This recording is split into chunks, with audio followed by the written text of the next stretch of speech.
चैत्र नवरात्र में कन्या पूजन कब करें? 5 या 6 अप्रैल। कन्याओं को गलती से भी ना दे यह चीज़ें। जानिए चैत्र नवरात्र में कन्याओं को क्या खिलाएं। राधे राधे दोस्तों। चैत्र नवरात्र हिंदू धर्म का एक विशेष पर्व है। यह त्यौहार देवी दुर्गा को समर्पित है। इस दौरान साधक माता रानी के 9 रूपों की पूजा अलग अलग दिन करते हैं और कठिन व्रत रखते हैं। इसके अलावा चैत्र नवरात्र में कन्या पूजन का भी बड़ा महत्व है। कन्या पूजन में कन्याओं को देवी दुर्गा के 9 रूपों का प्रतीक मानकर उनकी पूजा की जाती है। वहीं यह अनुष्ठान इस व्रत का अहम भाग माना जाता है। तो आइए इस वीडियो में जानते हैं कि कन्या पूजन कैसे करना चाहिए। जय माता दी भक्तों, कन्या पूजन कब करना है? इस साल 5 अप्रैल को नवमी तिथि रात 7:26 पर शुरू हो रही है। इसका समापन 6 अप्रैल 2025 को रात 7:22 पर है। ऐसे में 6 अप्रैल 2025 को रामनवमी मनाई जाएगी। चैत्र नवरात्र में कन्या पूजन अष्टमी या नवमी तिथि को किया जाता है। इस साल अष्टमी तिथि 5 अप्रैल और नवमी तिथि 6 अप्रैल को पड़ रही है, जिस वजह से अष्टमी तिथि की कन्या पूजन 5 अप्रैल और नवमी तिथि का कन्या पूजन 6 अप्रैल को किया जाएगा। ऐसे में आप इन दोनों में से किसी भी दिन कन्या पूजन कर सकते हैं। कन्या पूजन मंत्र: ओम ऐं क्लीं चामुंडाय विच्चे नमः, दुं दुर्गाय नमः। कन्या पूजन का महत्व: नवरात्रि के दौरान माता के भक्त कन्या पूजन करते हैं। माना जाता है कि कन्याओं का पूजन करने से माता का आशीर्वाद भक्तों को प्राप्त होता है। भारत में कई जगह कन्या पूजन नवरात्रि की अष्टमी तिथि के दिन होता है। कहीं कहीं नवमी तिथि के दिन भी कन्या पूजन किया जाता है। आज हम आपको बताएंगे कि अगर आप भी नवरात्र के दौरान कन्या पूजन करने वाले हैं तो किन गलतियों को करने से आपको बचना चाहिए। कंजका पूजन में एक लांगुर को भी बिठाया जाता है। अक्सर लोग इसे भैरव बोल देते हैं, लेकिन यह असल में स्कंद का स्वरूप होता है। यानी जब आप कंजका का पूजन करते हैं तो यह एक लड़का स्कंद कार्तिकेय का प्रतीक होता है। कन्या की पूजन के लिए कन्याओं की बात करें। कन्या पूजन के दौरान लोग 2 से 10 वर्ष की छोटी छोटी कन्याओं को माँ दुर्गा का स्वरूप मानकर आदर पूर्वक घर बुलाते हैं, उनके पैर धोते हैं। नवरात्र में कन्या पूजन के दौरान कन्याओं को भोग के रूप में हलवा, पूरी, चने और खीर का भोग जरूर लगाना चाहिए। इसी के साथ आप प्रसाद के रूप में कन्याओं को फल जैसे केले या सेब और मिठाई में कलाकंद या पेड़े आदि भी दे सकते हैं। इससे माता रानी अति प्रसन्न होती हैं और साधक को सुख समृद्धि का आशीर्वाद प्रदान करती हैं। अगर आप इस विधान में किसी प्रकार की गलती करते हैं तो आपके लिए अच्छा नहीं होता है, यानी माता दुर्गा का आशीर्वाद आपको नहीं मिलता। इसके बाद कन्याओं को गिफ्ट आदि भी दिए जाते हैं। इस दौरान भी कई नियमों का पालन करना जरूरी होता है।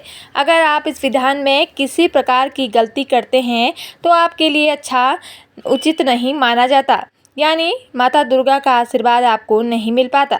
लेकिन इस बात का ध्यान रखें कि कन्या पूजन के दौरान भूलकर भी ऐसी कोई गलती ना करें जिससे माता रानी नाराज हो जाए। कन्या पूजन पर लोग कन्याओं को कई तरह के उपहार देते हैं, जो कि बहुत अच्छी बात है, लेकिन जाने अनजाने में ऐसा कोई उपहार ना दें जो माता रानी की नाराजगी का कारण बने। इसलिए जान लीजिए कि कन्याओं को उपहार में क्या नहीं देना चाहिए। नवरात्रि में कन्या पूजन के दौरान ना करें ये गलतियाँ। नवरात्रि में कन्याओं का पूजन माता के 9 स्वरूपों को ध्यान में रखकर किया जाता है। 9 कन्याएं 9 देवियों का प्रतीक होती हैं, इसलिए कन्या पूजन के दिन उनके आने से पूर्व आपको उस स्थान की सफाई कर देनी चाहिए जहां आपको उनको बैठाना है। अगर आप कन्या के बैठने के स्थान को साफ नहीं करते तो आपकी यह गलती माता रानी की नाराजगी का कारण बन सकती है। कन्या पूजन में कन्याओं के पैर छूकर आशीर्वाद लिया जाता है, इसलिए ख्याल रखें कि कोई कन्या आपके पैर न छुएं। नवरात्रि के 9वें दिन यानी नवमी तिथि को कन्या पूजन कराने का विधान होता है। इस दौरान कंजकों को भोजन कराने के बाद उपहार दिए जाते हैं। यहाँ पर कंजकों के लिए उपहार चुनते समय हमें कई बातों का ख्याल रखना जरूरी होता है। इस दौरान गलती बिल्कुल भी नहीं करनी चाहिए। कन्या पूजन के दौरान कन्याओं को उपहार में धातु भेंट नहीं करनी चाहिए, यानी भूलकर भी बर्तन या प्लास्टिक की चीज़ें उपहार में न दें। कन्या पूजन के बाद कंजकों को उपहार में कांच की या नुकीली कोई वस्तु देने से भी बचना चाहिए। माता का स्वरूप होती हैं कन्याएं, इसलिए लाल रंग की चुनरी या कपड़े का उपहार में देना चाहिए। गलती से भी काले कपड़े व लाल रंग का रुमाल भेंट ना करें। भोजन के बाद उन्हें उपहार के रूप में भी कुछ न कुछ जरूर देना चाहिए। कन्या पूजन के दौरान उपहार के रूप में उन्हें श्रृंगार का सामान जैसे क्लिप, चुनरी या चूड़ियाँ आदि दे सकते हैं। इसी के साथ शिक्षा से संबंधित चीज़ें जैसे कॉपी, पेन, पेंसिल भी कन्याओं को दिया जा सकता है। अपने घर से कन्याओं को विदा करने से पहले उनके पैर छूकर आशीर्वाद लेना चाहिए। जय माता दी के जयकारों के साथ उन्हें विदा करें। ऐसा करने से माता रानी आपसे प्रसन्न होती हैं। कन्याओं को भोजन कराने के दौरान यह बात याद रखें कि सीधे भोजन कराने के बजाय पहले उनके पैर धोएं, तिलक लगाएं और फिर आसन पर बिठाकर भोजन परोसें। भोजन बनाने के दौरान खाना लहसुन और प्याज का नहीं बना होना चाहिए। छोटी कन्याएं जितना खा पाएं उन्हें आदरपूर्वक उतना ही खिलाएं। कन्याओं को भोजन और उपहार आदि देने के बाद पैर छूने का नियम नहीं भूलना चाहिए। माता दुर्गा नाराज हो सकती हैं।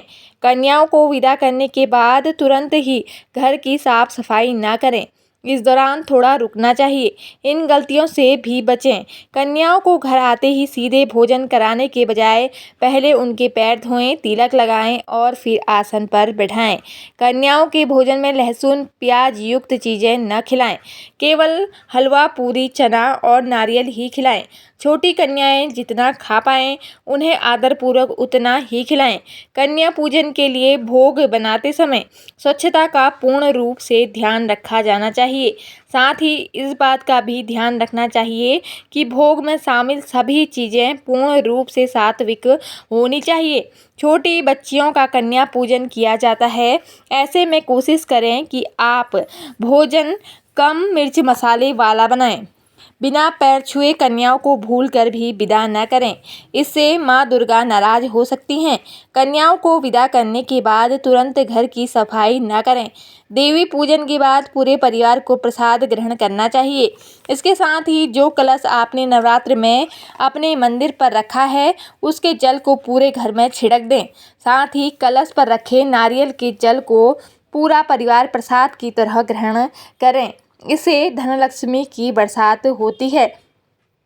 अगर कोई कन्या आपको सिक्का दे या कलश में सिक्का गिर जाए तो बहुत ही शुभ संकेत है। ऐसा अगर हो तो आप इसे बिना किसी से जिक्र किए तुरंत लाल कपड़े में बांध कर अपने गले में या अपनी तिजोरी में रख लें। प्रेम से बोलिए जय माता दी। तो दोस्तों, आपको यह जानकारी कैसी लगी कृपया कमेंट करके ज़रूर बताएं और ऐसी ही ज्ञानवर्धक और आध्यात्मिक कहानियाँ सुनने के लिए हमारे चैनल को सब्सक्राइब जरूर करें। धन्यवाद। जय माता दी।